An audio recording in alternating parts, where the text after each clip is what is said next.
Olá, boa noite para você que está chegando. Logo mais nós daremos início às 20 horas em ponto. Seja bem-vindo, meus amigos, minhas amigas. Já conversamos então.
Olá, boa noite, Amanda. Boa noite, Ângela.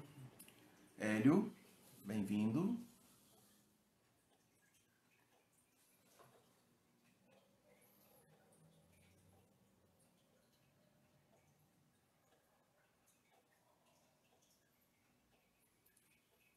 Olá, Giselda. Boa noite.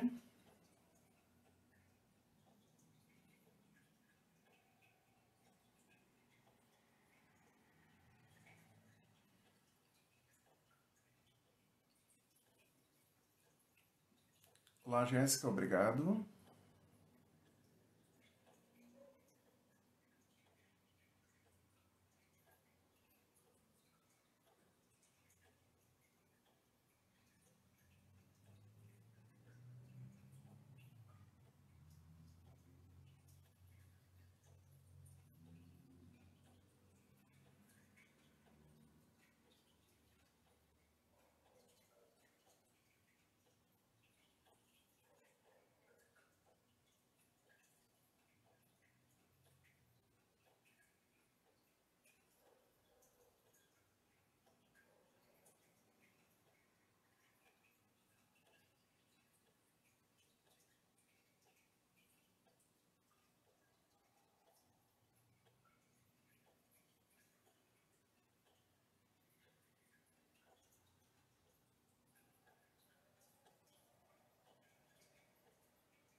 Olá, boa noite, Aparecida. Boa noite, Kátia. Sejam bem-vindas também.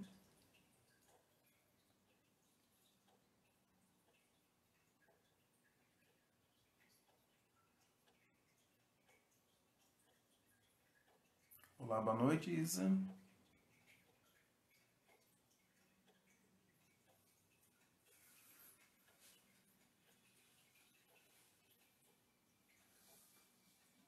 Olá, Sidney. Olá, Juliana.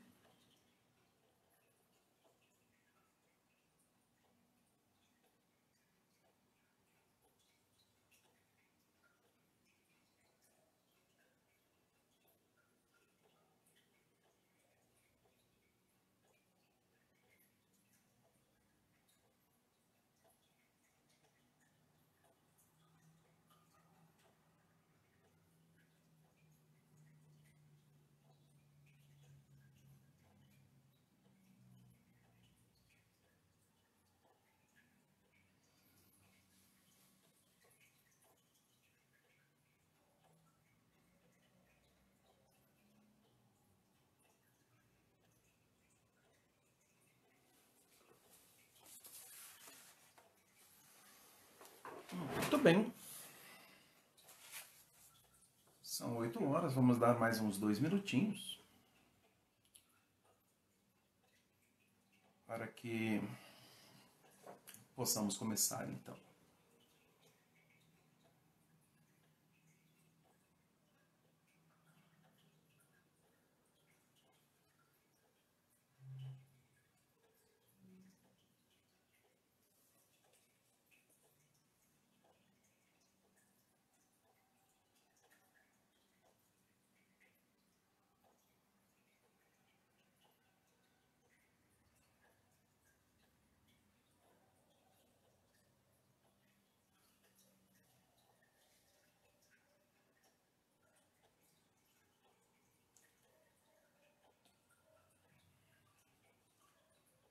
Boa noite para você que está chegando agora. Dentro de algum minuto, nós iremos todos começar.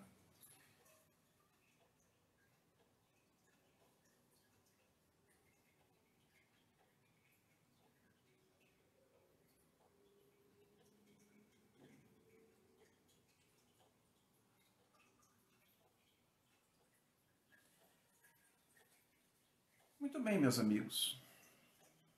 São 8 horas, hora do nosso início. Sejamos, então, pontuais em respeito não só à espiritualidade superior, como àqueles que cuidaram da sua própria pontualidade. Sejam todos bem-vindos, meus amigos, minhas amigas. Meu nome é César Arruda e eu frequento a casa Sociedade Espírita Laços Fraternos, ali no ACELF, ali no Hugo Lang. E hoje é uma alegria muito grande estar aqui reunidos no espaço do CEFEC, Centro Espírita Fé, Esperança e Caridade de Piraquara. E a parábola que eu escolhi é a parábola do Bom Samaritano. Eu escolhi porque eu tenho uma especial deferência por ela, haja visto que todas as denominações religiosas, todas elas, não importa qual seja, tem nessa parábola o ensino moral igual, independente do cunho religioso a quem pertençamos. Convido a todos, então, que nós nos recolhemos em nossos íntimos. E nesse momento, então, vamos fazer a nossa oração.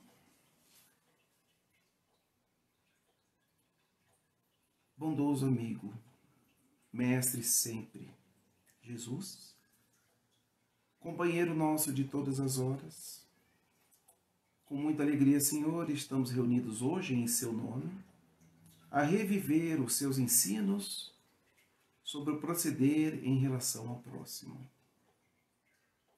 Possam seus ensinos calar profundamente em nossos corações, ensejando que nos libertemos de vez das amarras que nós mesmos teimamos em nos manter acorrentados a um passado delituoso. Possamos ser um contigo e seguir a nossa sesse em sua companhia na direção de um mundo maior. Para tanto, Senhor, pedimos humildemente que nos intua nos pensamentos, acerene os nossos sentimentos, harmonize as nossas emoções, para que estejamos, ao final, mais aptos a sermos pessoas melhores. Que assim seja, Senhor.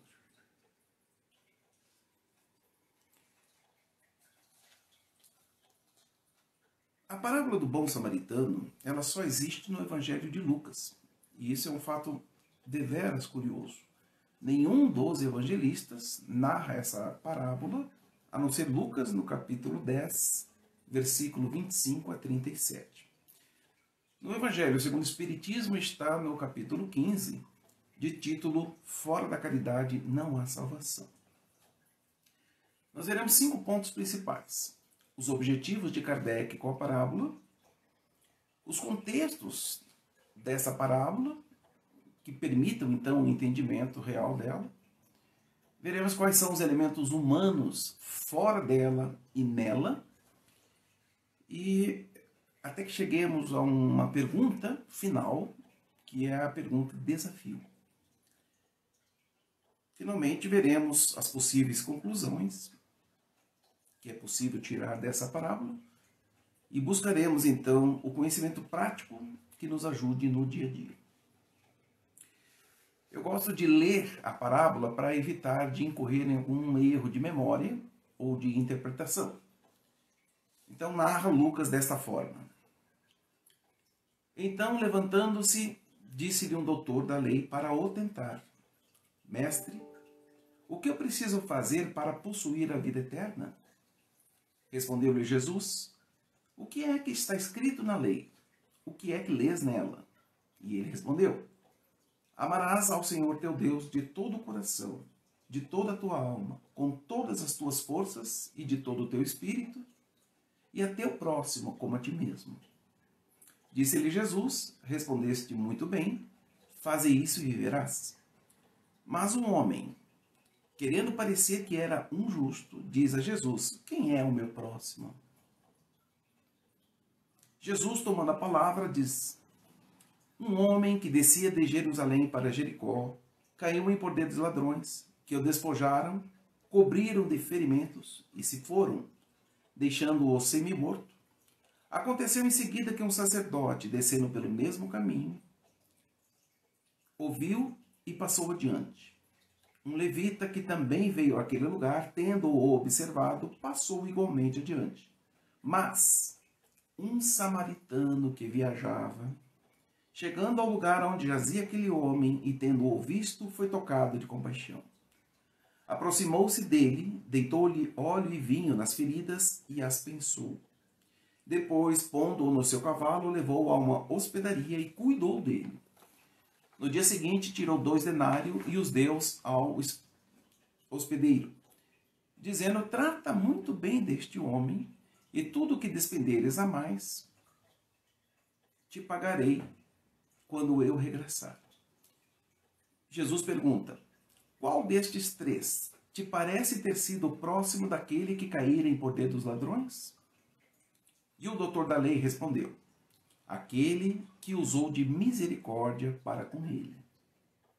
Então vai, diz Jesus, e faz o mesmo. Então, é Lucas. Existe, então, alguns objetivos para que Kardec grafe esta parábola no capítulo 15, de nome Fora da caridade não há salvação. Havia uma corrente anterior, e ainda muito forte nos dias de hoje, em que a frase seria: fora da igreja não há salvação. Como se fosse possível a Deus recusar o aceite de qualquer um que professe qualquer cunho religioso.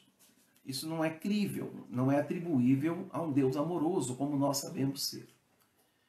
Então, fora da caridade não há salvação, tem mais sentido, porque é uma atitude universal, independente de credo religioso.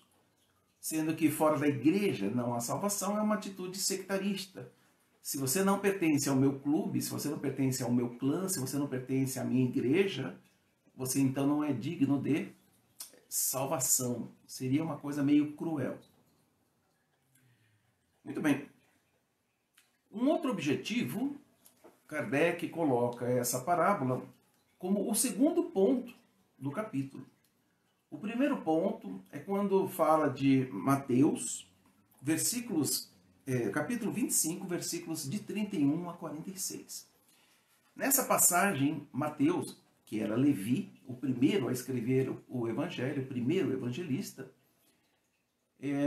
fala que ao final dos tempos haveria a separação dos bodes e das ovelhas, as ovelhas passando à direita, os bodes passando à esquerda, sendo que a conotação para isso é Jesus elogiando aqueles que fizeram estender a mão ao próximo, ou reprimindo aqueles que não o fizeram. Né? Quando ele separa, aspas, os bodes para a esquerda, ele fala, no caso da direita primeiro, vinde benditos de meu Pai, tomai posse do reino que vos foi preparado desde o princípio do mundo. Porquanto eu tive fome e me destes de comer. Eu tive sede e me destes de beber. Eu careci de teto e me hospedastes. Estive nu e me vestiste.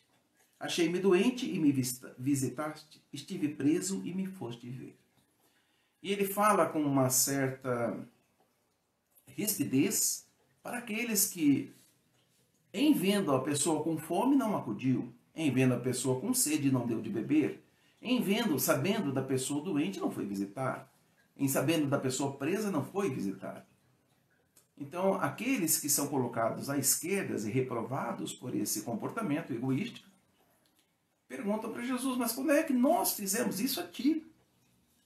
Aí Jesus responde, quando deixar de fazer isso a um dos meus mais pequenos, é a mim que deixa de fazer. Então esse é o mote que vai dar então a cor, vai dar a têmpora do capítulo inteiro. Fora da caridade não há salvação. E aí é que entra então a parábola do bom samaritano. Quando nos recordamos da parábola, vamos lembrar os contextos, né? O pano de fundo. Primeiro, um doutor da lei se levanta e inquire Jesus, pergunta a Jesus, mestre, o que eu devo fazer, como é que eu devo proceder, como é que eu devo agir para herdar a vida eterna, conquistar a vida eterna? E aí Jesus pergunta, né? Havia aí um objetivo capcioso, né? Uma segunda intenção. O doutor da lei, a gente tem que lembrar que era um escriba. É aquele pessoal especializado na interpretação das leis mosaicas, o Torá. E eles também, como poucos sabiam ler, eles detinham uma ascensão perante a população muito grande. Então não só eles interpretavam, eles estudavam, eles interpretavam e eles doutrinavam, junto com os fariseus, a aplicabilidade dessas leis. Então eles detinham o conhecimento político, religioso do poderio hebraico. E esse é um daqueles que vai perguntar a Jesus, procurando pegá-lo em contradição, procurando ver se ele estava apto a uma tertúlia teológica, tentá-lo ver se ele estava predisposto àquilo que ele pregava. Então, o doutor da lei é um escriba, especializado na interpretação e na aplicação das leis hebraicas, e vai perguntar a Jesus. Quando então Jesus retruca, mas você conhece as leis, você estudou sobre elas, você sabe o que elas querem dizer, o que elas estão pedindo. E realmente o fariseu, o escriba, o doutor da lei, ele resume, pela primeira vez na Bíblia, é resumido então as duas maiores leis, né? Os mandamentos não eram só os 10, eles foram reduzidos em 10. E os 10 mandamentos foram reduzidos nesses dois. Ama a Deus sobre todas as formas, com todas as tuas forças, e ao próximo como a ti mesmo. Então esse era o resumo de toda a lei mosaica. E o doutor da lei soube responder isso. Então ele realmente detinha um conhecimento. Mas o que é interessante é que Jesus, na parábola do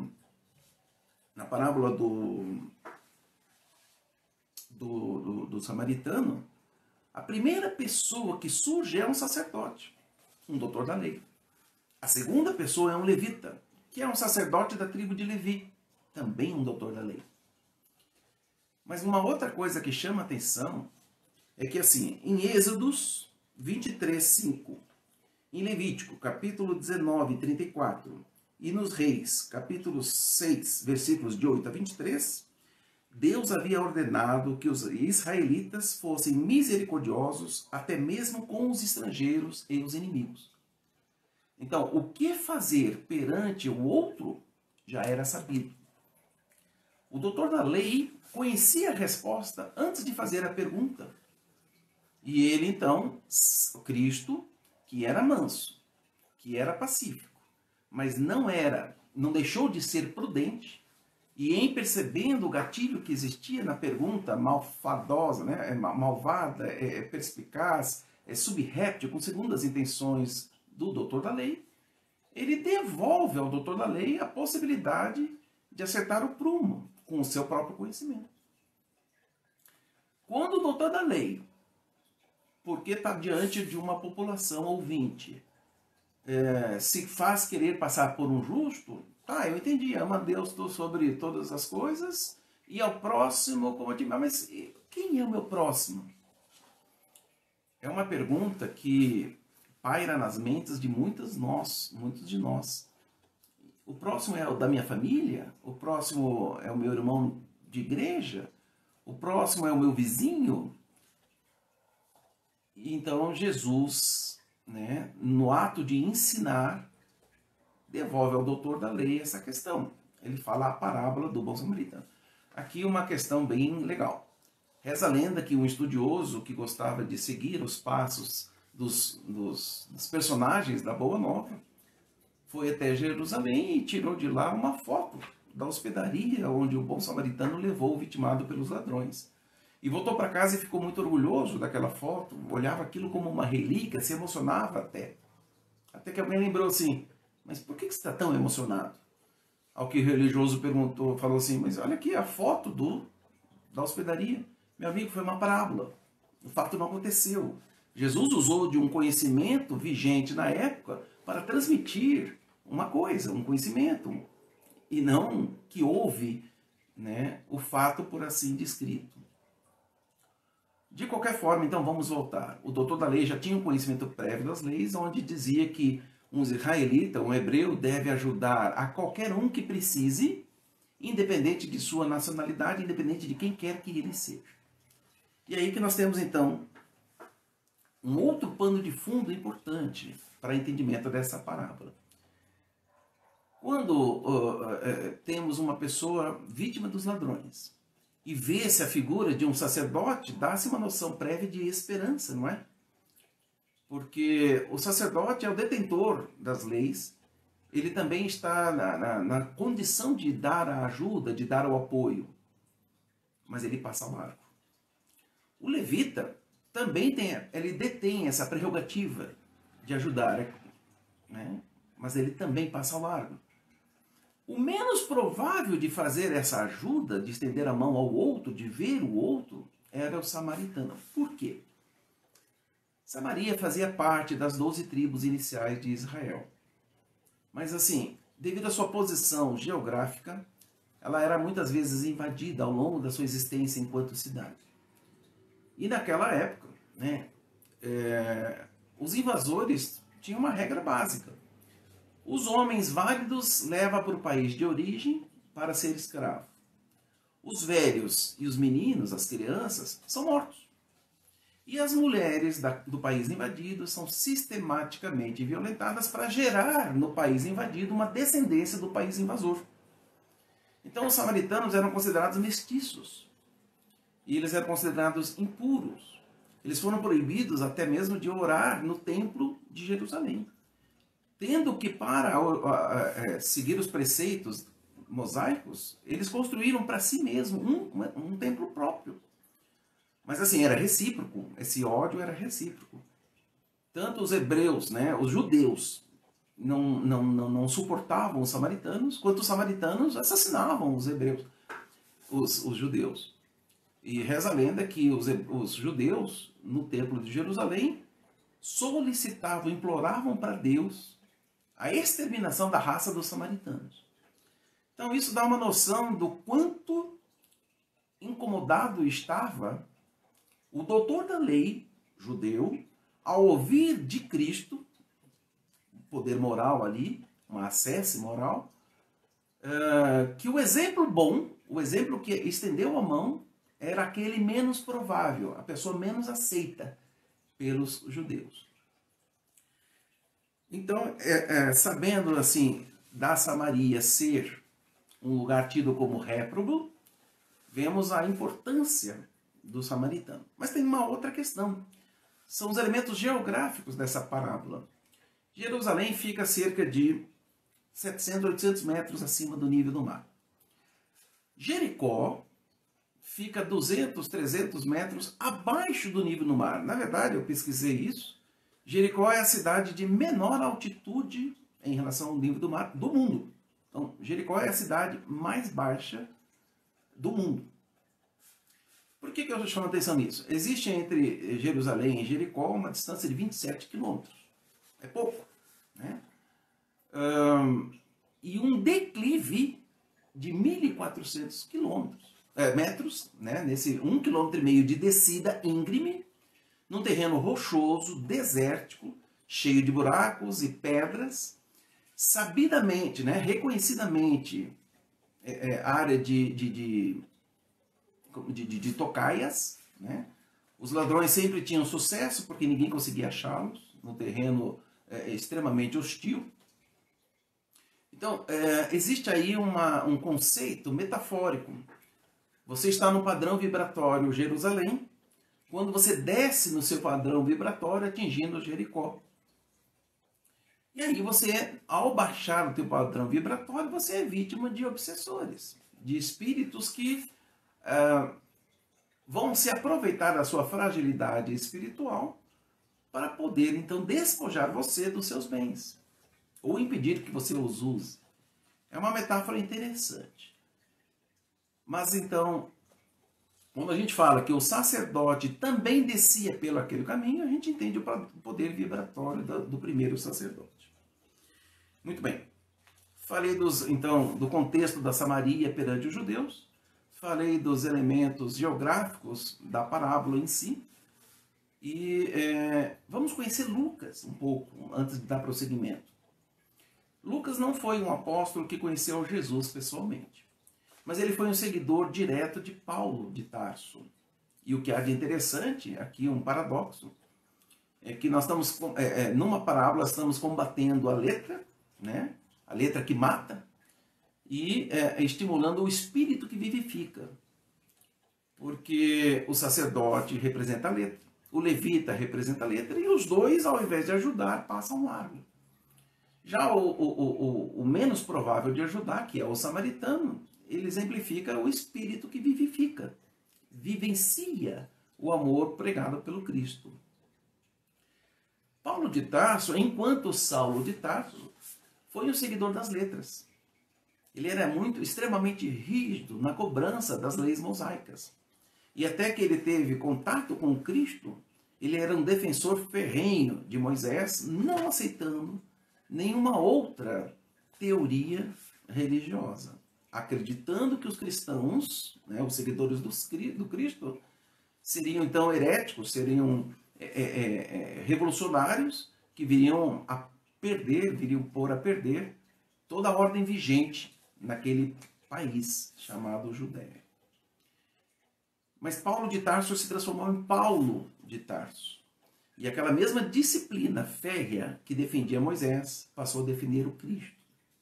Então ele deixou de ser a letra que mata, passou a ser o espírito que vivifica. Por que Paulo entrou na jogada? Porque Lucas prestou-se a um serviço de secretariado, vamos por assim dizer, indo junto com Paulo de Tarso ao contato de todos aqueles que conviveram com Cristo e que estavam vivos na época de Paulo.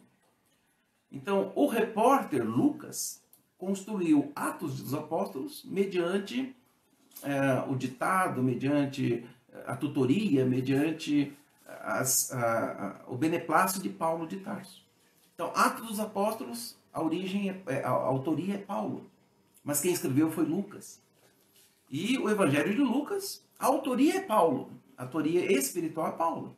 Lucas compilou os fatos. E Lucas também tem outros dois detalhes, ele era médico. Lucas, sendo médico, essa prerrogativa do atender a quem quer que seja, independente da situação, é extremamente importante. E Lucas era sírio, ele não era nem judeu, nem samaritano, ele não era da região. Então, atender a um estrangeiro também cresce de importância. Voltando para a parábola em si, o vitimado pelos ladrões, Jesus não fala sobre raça, não fala se era branco ou negro, não fala se era desta casta ou daquela casta. Ele foi encontrado seminu, ou seja, não se poderia, pelo padrão das roupas, dizer se era de uma casta abastada ou de uma casta mais pobre.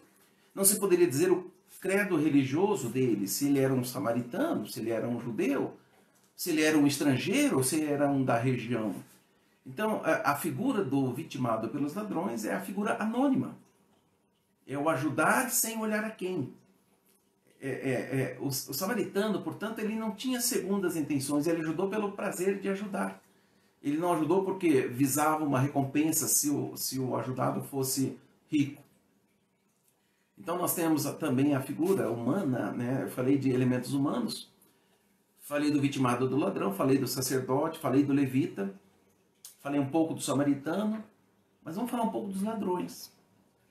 Eles não são de maneira alguma elementos importantes, porém, uma vez numa aula de evangelização sobre Moisés, a gente falava sobre os 10 mandamentos e tal, do não matarás. Um aluno de 10, 11 anos perguntou com uma fantástica visão se ao tirar o sonho de uma pessoa eu não estou infringindo o não matarás de Moisés. Sim. É a pior morte que nós fazemos a alguém, é tirar dele o ideal, a esperança, os sonhos. E nesse caso, né, quando nós fazemos isso a alguém, tomara que sem querer, nós estamos sendo os ladrões da parábola. Nós estamos despojando aquela pessoa, e somos mais criminosos quando vemos a pessoa fragilizada. A queda de um padrão mental, a queda de um padrão espiritual, porque fez escolhas equivocadas, está num trajeto equivocado da sua própria vida, e se nós a despojamos de cuidados, né? Aquela frase, ame-me quando eu menos preciso. Não, como é que é?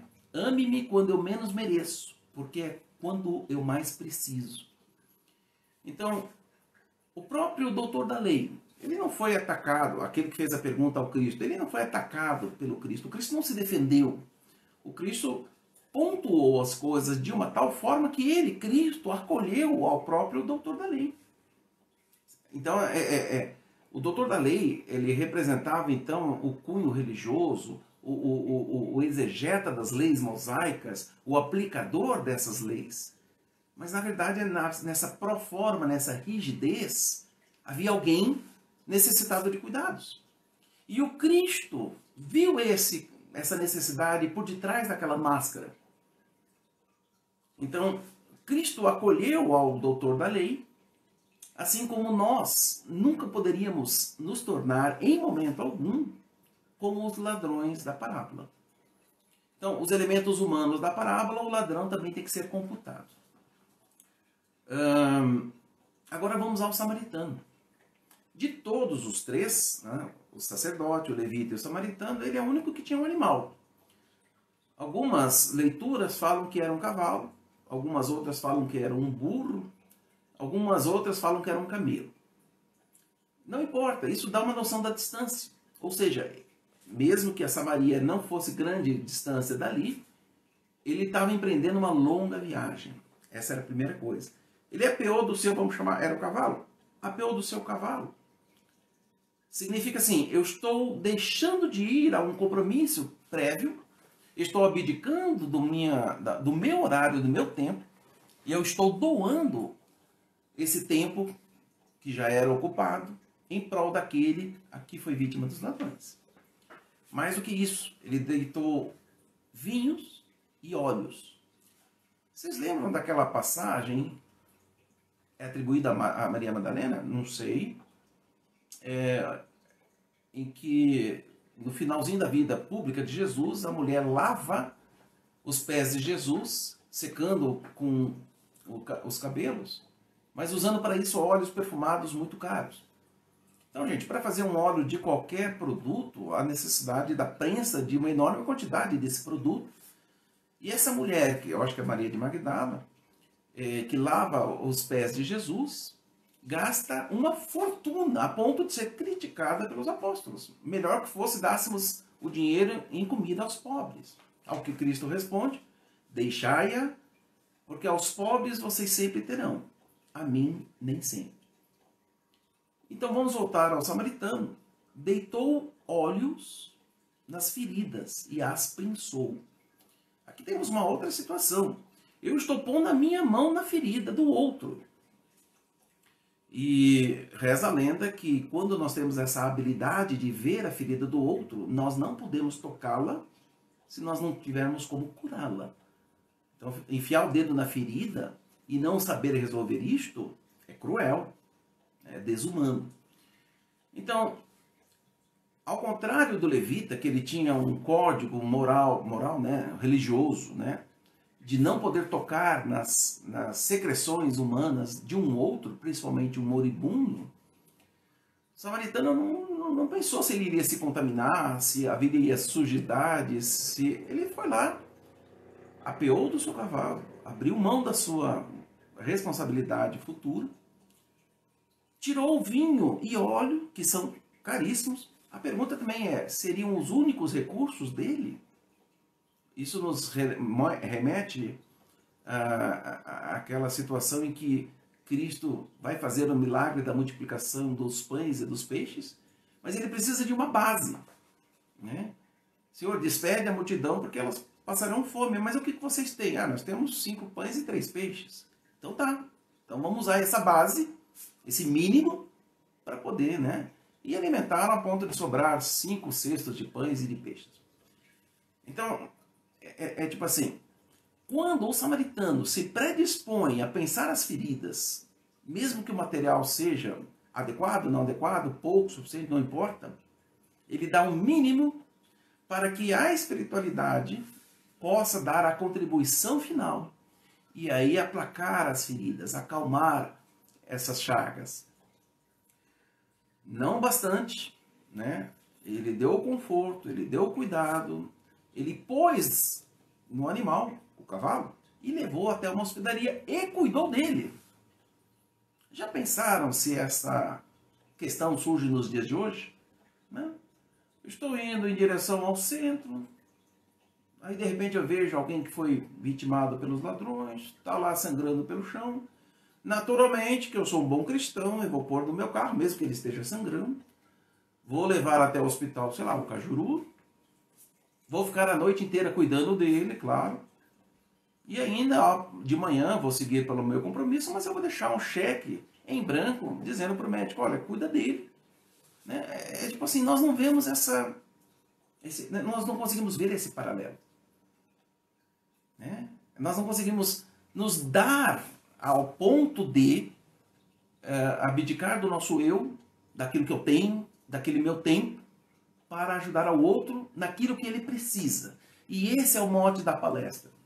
Esse é o mote dessa nossa conversa. O samaritano vai nos mostrar exatamente isso. Se me é dado perceber o sofrimento do outro, também me é dado ajudar, chegar junto, vê-lo, enxergá-lo. Né? Jesus enxergou o doutor da lei apesar da máscara de rigidez. E o samaritano viu um ser humano apesar das feridas, do sangue, da situação caótica. E quantos de nós voltaríamos ao hospital, então, da emergência e perguntaríamos no dia seguinte, e aí, como é que está aquele meu protegido que eu deixei ontem? Quantos de nós continuaríamos com os cuidados perante aquele que nós, aspas, ajudamos? Tem um outro ensino, é que o samaritano ajuda e segue adiante. Ele não fica também, tipo, ok, vamos ver, e agora, como é que vai ser, e depois... Não, ele vai, para o que está fazendo, se dedica, ajuda naquilo que lhe é possível e segue o seu destino. Por isso que ele deixa os 2 denários. André Luiz, num dos livros em que ele, no plano espiritual, devolve a visão a um cego, através da imposição das mãos, ele fica maravilhado, porque através dele operou um milagre. Ao que o tutor dele, naquele conhecimento, fala assim, cara, ok, você já viu isso, agora segue adiante. Não fica parando para ver o seu resultado. Não fica se vangloriando, não fica se exaltando, não fica deixando com que o orgulho te corroa, porque você fez algo. Então fala do trabalho discreto de quem ajuda, né? Sem pompas, sem testemunhos. Muito bem. Então nós temos aqui, nós falamos dos elementos humanos, vamos só retomar isso. Falei do sacerdote, que assim, imbuído da função de ajudar, passa ao largo. Do levita, imbuído da função de ajudar, ele está chancelado. Você tem autorização para ajudar, passa ao largo.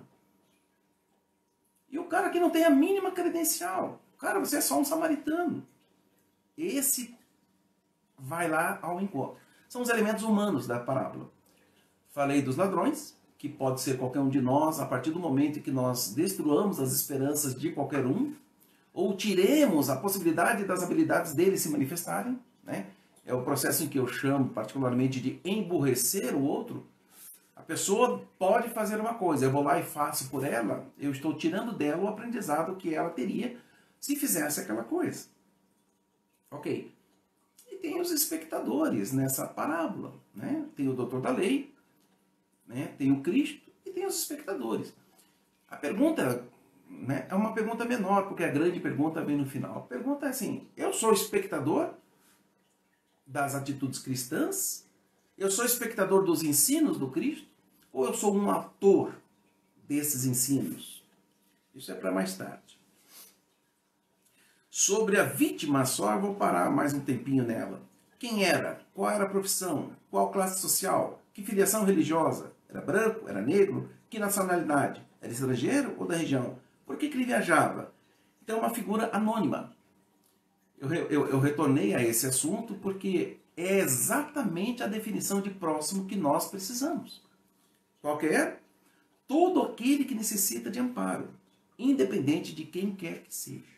O próximo não é o meu vizinho, não é o cara que divide a mesma opinião sobre futebol, política, não é o cara que divide a mesma opinião sobre religião, não é o da família, é todo aquele que tem uma demanda, tem uma necessidade, e eu sou passivo de ver essa necessidade, então eu atuo ajudando a ele.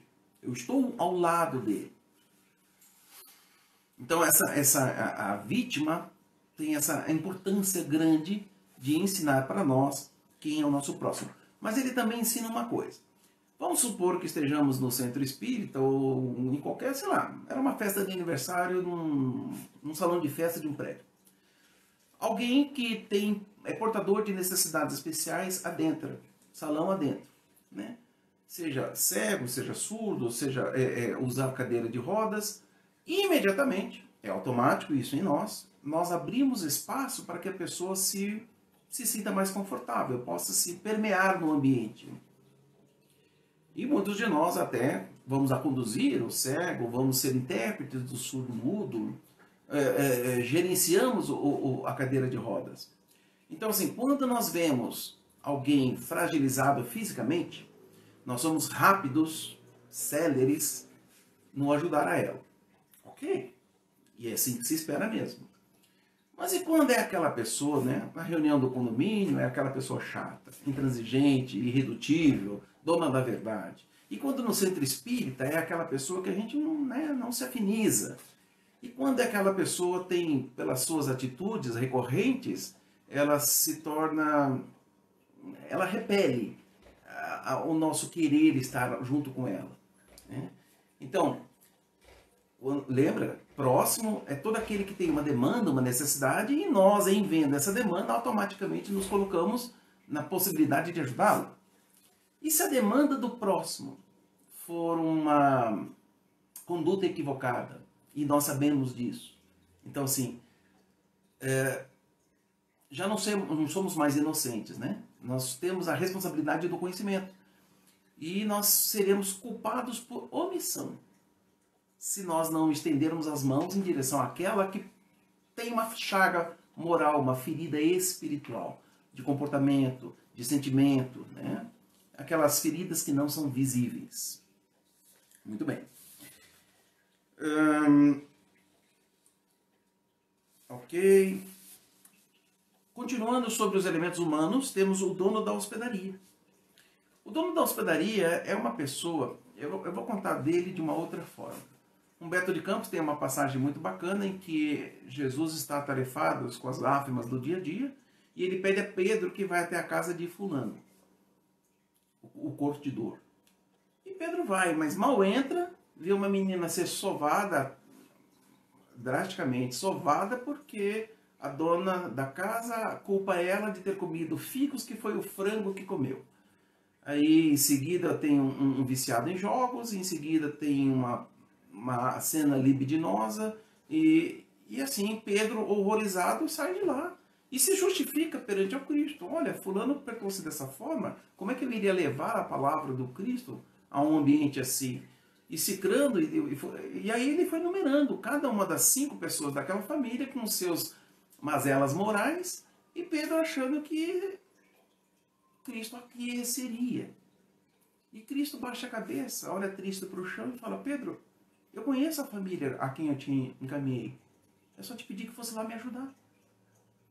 Né?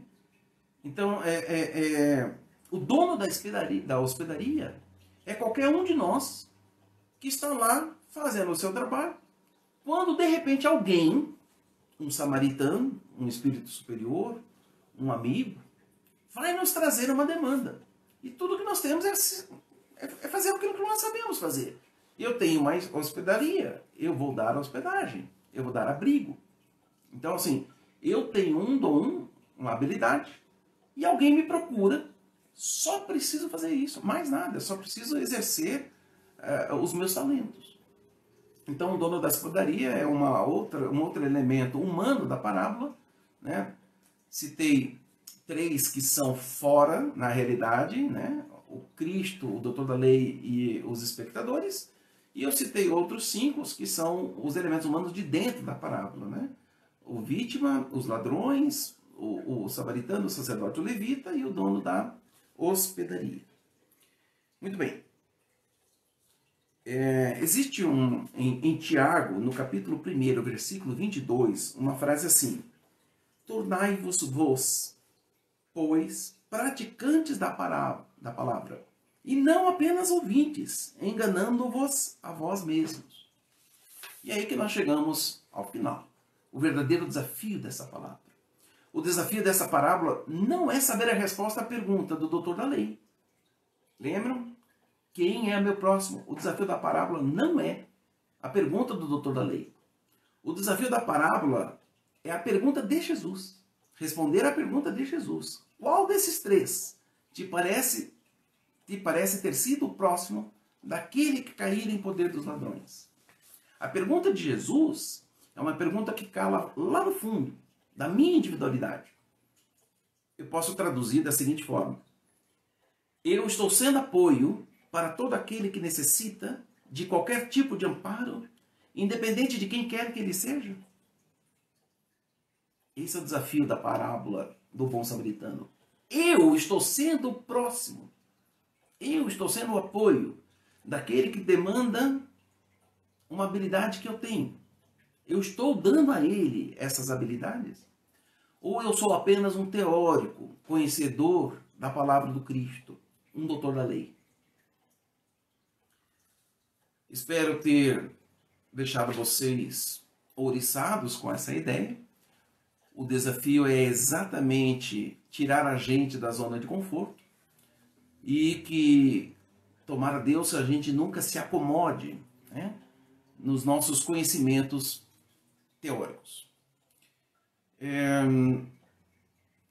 A parábola em si pode ensejar alguma pergunta, mas devido ao tempo eu vou pedir desculpas a vocês. Eu me estendi um pouco mais do que o esperado, mas eu fico à disposição de vocês inbox para responder mais tarde as perguntas que porventura tenham. Tudo bem? Muito bem. Isto posto, vamos encerrar com uma oração, então?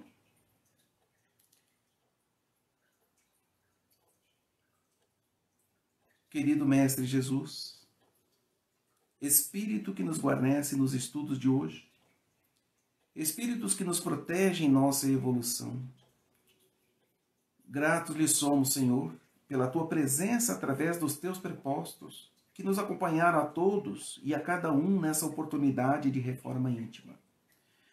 Dos nossos pensamentos luarizados pela espiritualidade reunida, separa a melhor parte e digna-te abastecer lugares onde sejam mais necessários. Nos hospitais, nos manicômios, nas delegacias, nos presídios, nos lupanares, nos lares destruídos, nas ruas, nas marquises, nas sarjetas. Aonde, Senhor, houver um coração em sofrimento, ajuda-nos a que possamos lá também estar e acolhê-lo. Ajuda-nos, Senhor, a ajudá-lo, para que sejamos uma só parte de um todo que se ama. Então, que possamos darmos-nos as mãos e caminharmos intimoratos em direção à Tua luz. Se conosco, Senhor Jesus, hoje e sempre, que assim seja.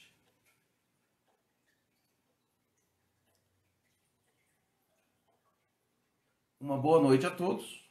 Sigam em paz, com Cristo nos corações. Que assim seja.